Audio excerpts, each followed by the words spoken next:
17ই জানুয়ারি। ভগবান কোমল প্রাণা মায়ের মতো আমাদের কাকুতি মিনতি করেন, যেন আমরা অহমিকাকে পরিত্যাগ করি। ছাড়িবে যখন তুমি অহংয়ের পাশ, করিব তখন আমি তব হৃদ্দেশে বাস। আমি ওগো দিব তোমায় পরিপূর্ণ করি, আমার সত্তা তোমায় করিবে দখল।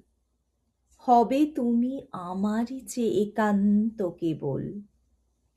সহজ সরল শিশুর মতো ভাবি সর্বশ্রেষ্ঠ।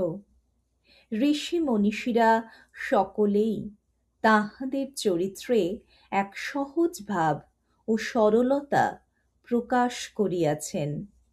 ইহা সত্যিই যেন ভগবানের দান।